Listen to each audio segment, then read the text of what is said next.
Hey everyone, welcome back to Robot Boy, and in this video we'll be taking a look at possible ways to improve the Exo-Craft in No Man's Sky. I hope you enjoyed my last little series of how to improve videos, as I do hope to carry on producing more of these videos for No Man's Sky, at least up until the new update when hopefully all of our wishes and dreams will be fulfilled. Sorry, getting a bit excited there. Waking Titan, where art thou? Anyway, moving on. Just a disclaimer, these ideas are what I believe could be implemented logistically. However, I'm not listing them based on any sort of confirmed information that would suggest any likelihood or possibility that they will actually be added in the future. I'm just sharing my thoughts on what I personally think could be done better and how, but not necessarily speculating as to whether we will definitely see these changes made in the future. Additionally, I'm not bashing the game and saying the current versions of these systems I cover suck in any way. I mean, sometimes they do. I'm just going to state that, but you know, no, I'm trying to look at good features in the game, features that already exist, and have a look at the potential that they could have and explore the ways that they could hopefully be improved in the future. Cool, so now that that is out the way, let's take a look at improving the Exo-Craft in No Man's Sky. The Exo-Craft were a fantastic addition to No Man's Sky, and personally one of my most anticipated features at the launch of the game. When they were added in 1.1, I was so excited. Finally, a new form of transport across planets. I was so excited. The physics system in place for them is so much fun. It's ridiculous, but it's so much fun. They're so bouncy and fast and impossible to crash or flip over. It's genuinely just so satisfying blasting over terrain with your Nomad at full speed. Come on, you all know the feeling I'm talking about. Getting to the tip of a little ridge and then blasting up and you go flying. It's so much fun. However, since they were introduced well over a year ago now, oh God, well over a year ago. Sorry, I'm getting... No, don't talk about Waking Titan. Come on, Robot Boy, don't talk about Waking Titan. Well over a year ago now, there has been no support for them. So today I'm going to break down what I'd like to see added with regards to Exo-Craft in order to expand on their role and abilities that they can provide within No Man's Sky. Number 1, Underwater Exo-Craft. The big one, yeah. And probably the most likely addition that I think we'll see.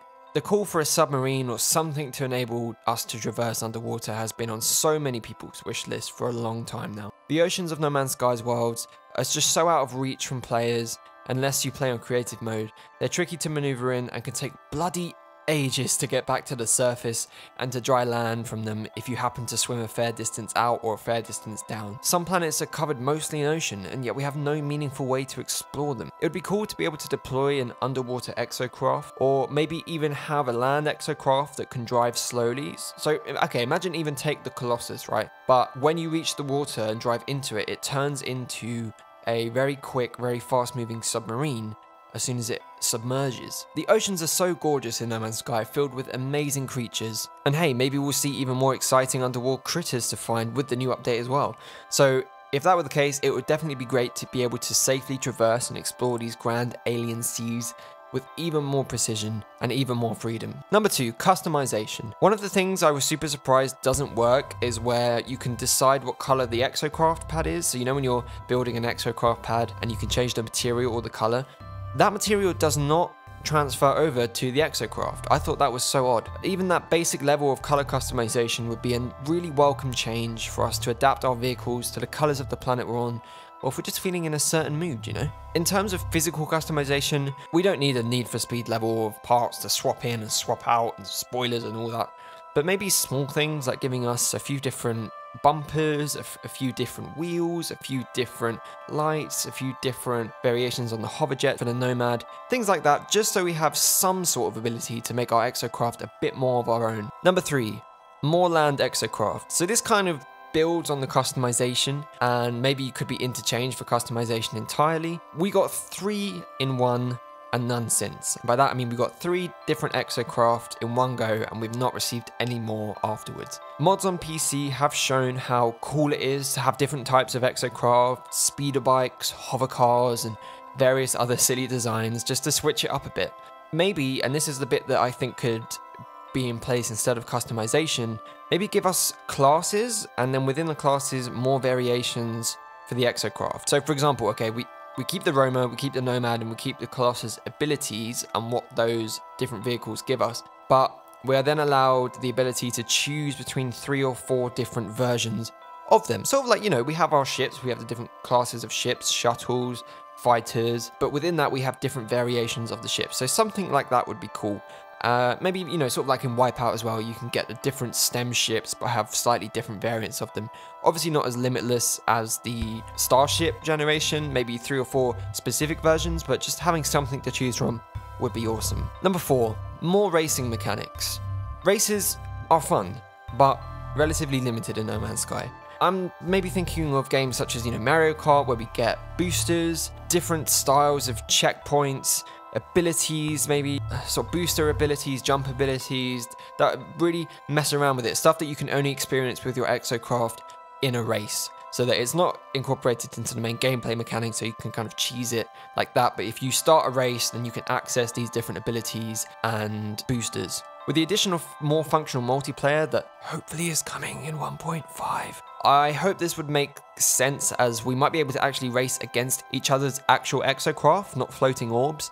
So having these different abilities would allow for more variation and creativity when designing races. Maybe even assets, kind of like in GTA, where you can put pre-made lore-based objects or structures to drive through and around, you know, those big rings, they're in the game. Structures like that where we can maybe place them and have more fun designing actual courses, not just using the terrain. And finally, everyone, number 5, it's not really a request, it's something I want to bring up. It's first-person view. Maybe. I still find it odd how your first-person view everywhere, except with the Exo-Craft. Ironically, the vehicle we personally choose and fall in love with, I'm talking about our starships, we cannot see this when flying, as it forces us into first person, and yet we have the bog standard Exo-Craft that are the same for everyone, and these are all third person only, so we have to look at them. Now, I know that due to the nature of the physics of the Exo-Craft and how ridiculously wildly that they fling about the place, that motion sickness could become a very prominent issue very quickly. However, I think it would be good to at least have the option to go into first person if we so choose to. And on a final note, with the multiplayer support coming to the game, this will really get me excited about using Exo-Craft again. And this is a cheeky little 6 point, but if multiplayer support comes in full, it would be cool to have larger Exo-Craft transport that you can walk around in and have multiple players in at the same time. This is similar to my point raised about mid-sized ships and my 5 ways to improve No Man's Sky video. Yeah, so these are just some ideas I had. As always, some could be realistic, others are a bit more on the unrealistic side, but hey, I'm just sharing my thoughts and ideas as always. And that's it, everyone. You may have seen my new little series, Cinematic Showcase, recently, which I've had a load of fun making and hope you enjoy watching them. Over the next few weeks, there will be some more of those, plus some more discussion videos like this. I've been so bogged down with work lately, I do apologise, and my uploads may slack a bit in the next week, so I do apologise in advance for that. But hey, here's hoping that Waking Titan starts again soon and gives us all something to focus on. Come on, bruv, it's gotta be soon, right? Please. I'm kidding, I'm fine. Like, honestly, I don't even care anymore. Like, when it starts, it starts. It's March now, who knows? Okay, I'm not gonna go too much into this. I'll probably make a whole video on this. Oh, another exciting thing. I'm hoping to be able to record a short series. Excuse, you can hear the sound of my cat in the background. I also hope that we'll be able to record a short series where I can design different concepts for character models and ships in 3D software, which I'm really looking forward to doing that, sort of testing out some crazy ideas. And that's it. Do you agree with any of the points I raised in this video? Please leave your thoughts below. Give the video a like if you enjoyed it. And of course, do subscribe to join me on this journey if you haven't done so already. And with that, I'll see you all in the next video.